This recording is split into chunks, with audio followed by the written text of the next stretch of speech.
Welcome to எண்ணும் எழுத்தும்.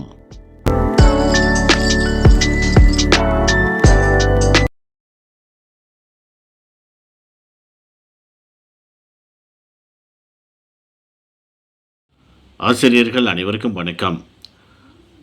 தொகுத்துறை மதிப்பீடு 3ஆம் பருவம் அறிவியல் பாடம் 2025-26 கல்வியாண்டு 5ஆம் வகுப்பு. இந்த வினாத்தாளில் கொடுக்கப்பட்டுள்ள கேள்விகள் மற்றும் இதற்கான சரியான பதில் என்ன அப்படிங்கிறத இந்த வீடியோவில் பார்க்கலாம். சரியான விடையை தேர்ந்தெடுத்து எழுதுக. தமிழ்நாட்டில் காணப்படும் மாட்டினம் எது? காங்கேயம். பால் பண்ணையிலிருந்து நமக்கு கிடைக்கும் பொருட்கள் எவை? பால், பாலாடை கட்டி, தயிர். இவை மூன்றும். பஞ்சகவ்யத்தில் சேர்க்கப்படாத பொருள் எது? காய்கறி கழிவு. கீழ்காண்பவனவற்றுள் கால்நடைகளிலிருந்து பெறப்படும் பொருட்கள் எவை? ஷூ, தோல்பை, பெல்ட். இவை மூன்றும். கீழ்காண்பவனவற்றுள் எருமை மாட்டினம் எது? முர்ரா. கோடிட்ட இடங்களை நிரப்புக. அதிகளவு மரம் நடுவதன் மூலம் காற்று மாசுபாட்டை குறைக்கலாம். காற்று மாசுபாட்டை குறைக்க பெட்ரோல் மற்றும் டீசலால் இயங்கும் வாகனங்களின் பயன்பாட்டை குறைக்க வேண்டும். CFL விளக்குகளை பயன்படுத்த குறைந்த மின்சாரம் தேவைப்படுகிறது. பொது போக்குவரத்தை பயன்படுத்துவதன் மூலம் காற்று மாசுபாட்டை குறைக்கலாம். கடைகளில் பொருட்கள் வாங்க செல்லும் போது துணிப்பையினை எடுத்து செல்ல வேண்டும். பொறுத்துக. சுவாசிக்க பயன்படும் வாயு ஆக்சிஜன். கடல் போக்குவரத்து பாய்மர கப்பல். தாவரங்களின் வளர்ச்சிக்கு நைட்ரஜன். விளையாட்டு பட்டம் விடுதல். காற்றாலை மின்சாரம். சரி அல்லது தவறு என எழுதுக. முதல் கேள்வி, புவி வெப்பமயமாதலால் பனிப்பாறைகள் உருகுகின்றன. சரி. காற்று மாசுபாட்டினால் ஓசோன் அடுக்கு பாதிக்கப்படுவதில்லை. தவறு. அமிலமழை புராதன சின்னங்களை அரித்து சேதப்படுத்துகிறது. சரி. சுவாச நோய் ஏற்பட காற்று மாசுபாடும் ஓர் காரணமாகும். சரி.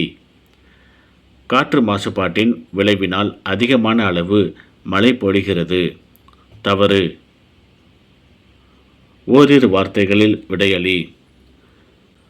விலங்குகளின் நலனை பாதுகாப்பதற்காக ஏற்படுத்தப்பட்ட அமைப்பு எது? நீலசிலுவை அமைப்பு. இந்திய நீலசிலுவை அமைப்பின் தலைமை அலுவலகம் எங்கு அமைந்துள்ளது? சென்னையில் கிண்டியில் அமைந்துள்ளது. முதலில் நீலசிலுவை அமைப்பு தொடங்கப்பட்ட நாடு எது? இங்கிலாந்து. இந்திய நீலசிலுவை அமைப்பின் செயல்பாடுகளுள் ஏதேனும் ஒன்றினை எழுதுக. விலங்குகளுக்கு தங்குமிடம் வழங்குதல்.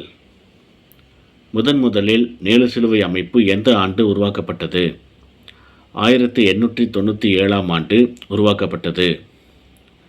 காற்றின் மூலம் பரவும் நோய்களை நுண்ணுயிரிகளின் அடிப்படையில் அட்டவணைப்படுத்துக. பாக்டீரியா காசநோய், கக்குவான் இருமல், டிப்தீரியா.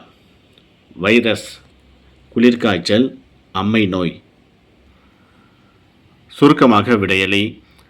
முதல் கேள்வி, முட்டைக்காகவும் இறைச்சிக்காகவும் வளர்க்கப்படும் கோழி இனங்களுள் ஏதேனும் மூன்றினை எழுதுக. கோழி, வாத்து, தாரா, வான்கோழி மற்றும் சில வகை புறாக்கள். முட்டையிலுள்ள சத்துக்களை எழுதுக. புரதச்சத்து, கால்சியம், பொட்டாசியம், இரும்பு சத்து, வைட்டமின்கள், கொழுப்பு. வகைப்படுத்துக. ராணி தேனி முட்டையிடுதல். ஆண் தேனி ராணி தேனியை விட சிறியது. கூட்டின் வெப்பநிலையை ஒழுங்குபடுத்துதல். வேலைக்கார தேனி மிகச்சிறிய உருவம் கொண்டது. இளம் தேனீக்களை பாதுகாத்தல். வேறுபடுத்துக. விலங்கு எரு, பசுந்தாள் உரம். விலங்கு எரு விலங்கு பண்ணைகளில் பெறப்படும் பாஸ்பரஸ், நைட்ரஜன், பொட்டாசியம் போன்ற சத்துப் பொருட்கள் உள்ளன. பசுந்தாள் உரம் வயலிலிருந்து பெறப்படுகிறது. களைச்செடிகளை அழிக்கிறது. மண்ணரிப்பை தடுக்கிறது. வினாக்களுக்கு விடையளி. காற்று மாசுபாடு என்றால் என்ன?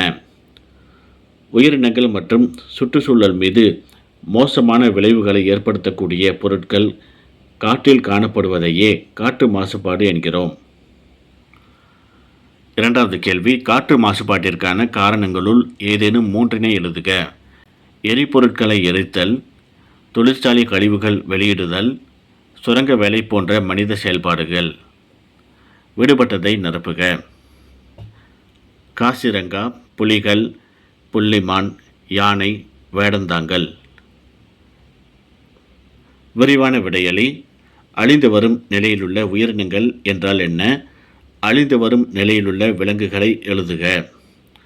மனிதன் வாழ்க்கை முறையினால் சில விலங்குகள் அழியும் நிலையில் உள்ளன. அவைகள் பனிச்சிறுத்தை, வங்கப்புலி, ஆசிய சிங்கம், ஊதா தவளை, இந்திய ராட்சத அணில். தாவரங்கள் குடைமரம், செங்காந்தல் மலர், ரப்லேசியா மலர், இந்திய மல்லோ, முஸ்லி.